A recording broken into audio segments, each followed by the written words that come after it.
That Lass of LOWRIE'S by Francis Hodgson Burnett. Chapter 28. Liz crept close to the window and looked down the road. At this time of the year it was not often that the sun set in as fair a sky. In October, Wrighton generally shut its doors against damps and mist and turned towards its fire, when it had one. And yet Liz had hardly seen that the sun had shone at all today. Still, seeing her face, a passer-by would not have fancied that she was chilled. There was a flush upon her cheeks, and her eyes were more than usually bright. She was watching for Joan with a restless eagerness. "She's late," she said. "I mought ha' knowed she'd be late. I wish she'd come, I do. And yet I'm feart I wished it were over." And she twisted her fingers together nervously. She had laid the child upon the bed, and presently it roused her with a cry. She went to it, took it up into her arms, and carrying it to the fire, sat down.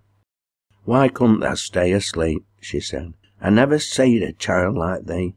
But the next minute, the little creature whimpering, she bent down in impatient repentance, and kissed it, whimpering too. "Dunna," she said, "I canna bear to hear thee. Hush thee. Thou goes on as if thou knew. But I mun be a bad lass. Aye, I'm bad through and through, and I canna be no worse than I am." She did not kiss the child again, but held it in her listless way, even after it fell asleep. She rested an elbow on her knee, and her chin upon her hand, while her tearful eyes searched the fire, and thus Joan found her when she came in at dusk. "Thou'rt late again, Joan," she said. "Aye," Joan answered, "I'm late." She laid the things aside and came to the firelight. The little one always won her first attention when she came from her day's labour. "Has she been fretting?" she asked. "Aye," said Liz. "She's done nowt else but fret lately. I dunna know what ails her." She was in Joan's arms by this time, and Joan stood looking at the puny face. "She isna well," she said in a low voice. "She has pain, as we know now on, poor little lass. We canna help her, or bear it for her. We would if we could, little un," as if she forgot Liz's presence. "Joan," Liz faltered, "what if you were to lose her?"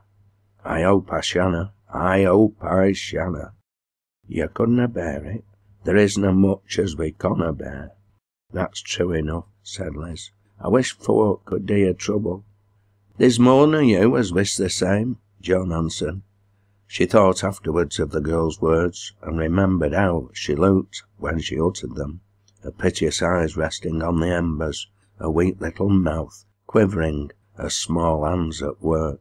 But when she heard them, she only recognised in them a new touch of the old petulance to which she had become used.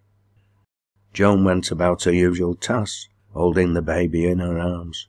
She prepared the evening meal with Liz's assistance, and they sat down to eat it together. But Liz had little appetite. Indeed, neither of them ate much, and both were more than usually silent. A shadow of reserve had lately fallen between them. After the meal was ended, they drew their seats to the hearth again, and Liz went back to her brooding over the fire. Joan, lulling the child, sat and watched her. All Liz's beauty had returned to her. Her soft rough hair was twisted into a curling knot upon her small head. Her pretty babyish face was at its best of bloom and expression. That absent, subdued look was becoming to her. "There's honest men as might ha' loved her," said Joan inwardly. "There's honest men as would ha' made her life happy." It was just as she was thinking this that Liz turned round to her. "If she lived to be a woman," with a gesture towards the child, "if she lived to be a woman, do you think as she'd remember me if aught should happen to me now?" "I canna tell," Joan answered, "but I'd try to mock her." "Would you?" And then she dropped her face upon her hands. "It'd be best if she'd forget me," she said. "It'd be best if she'd forget me." "Nay, Liz," said Joan, "thou'rt out o' sorts." "Aye, I am," said the girl, "and I need to be. Joan, thou'rt a good wench. I wish I were like thee." "Thou needna, lass." "But I do. Tha'd never go wrong in world. Nowt could make thee go wrong. Thou'rt so strong like, and thou'rt patient too, Joan, and noan like the rest of women. I dunna think, if aught were to happen me now, as tha'd thoughts o' me, wouldst thou? Wistfully. Nay, lass, I've been fond o' thee, and sorry for thee, and if thou were to dee, thou mayst make sure I'd noan be hard on thee, but thou'rt na gonna dee, I hope. To her surprise, the girl caught her hand, and pulling it down upon her knee, laid her cheek against it, and burst into tears. I dunna know, I might, or summat, but never thou turn again me, Joan. Never thou hate me. I amna like thee. I werena made like thee. I canna stand up again things, but I dunna think as I'm so bad as folks say. When this impassioned mood passed away, she was silent again for a long time. The baby fell asleep upon Joan's breast, but she did not move it. She liked to feel it resting there. Its close presence always seemed to bring her peace. At length, however, Liz spoke once more. "Where were they feyther going with Spring and Braddy?" she asked. Joan turned a pale face towards her. "Where did you see him with Spring and Braddy?" "Here," was Liz's reply. "He were here this afternoon with 'em. They didna come in, though. They waited in road, while he went in back room there for summat. I think it were a bottle. It were that he come for, I know, for I heard Brady say to him, 'Ask getting it,' and thy feyther said aye, and the other two laughed as if they were on a spree of some sort." Joan rose from her chair, white and shaking.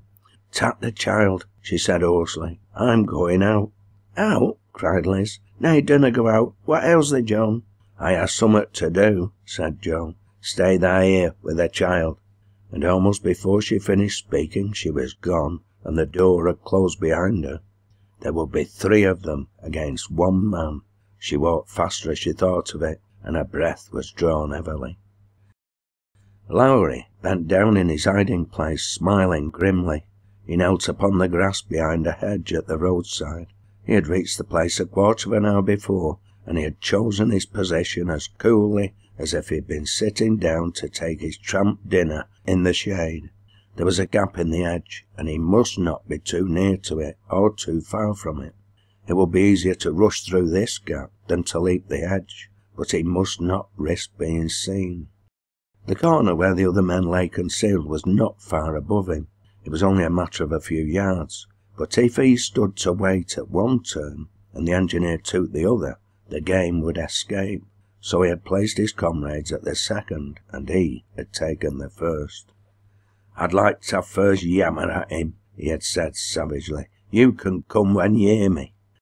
As he waited by the edge, he put his hand out stealthily towards his knobstick, and drew it nearer, saying to himself, "When I had done settling with him for myself, I shall have a bit of an account to settle for her. If it's his good looks as she's taken with, she'll be no one so fond on him when she sees him next, I'll warrant." He had hit upon the greater villainy of stopping short of murder, if he could contain himself when the time came. At this instant a sound reached his ears which caused him to start. He bent forward slightly towards the gap to listen. There were footsteps upon the road above him, footsteps that sounded familiar. Clouds had drifted across the sky and darkened it, but he had heard that tread too often to mistake it now, when every nerve was strung to its highest tension. A cold sweat broke out upon him in the impotence of his wrath. "It's the lass's sen," he said. "She's heard summat, and she's as good as a word," with an oath. He got up and stood a second, trembling with rage. He drew his sleeve across his forehead and wiped away the sweat, and then turned round sharply. "I'll creep up the road and meet her before she reaches the first place," he panted. "If she sees the lads, it's all up with us. I'll teach her summat as she'll know and forget." He was out into the knoll road in a minute more. "I'll teach you to go again me," he muttered. "I'll teach you by—" But the sentence was never ended.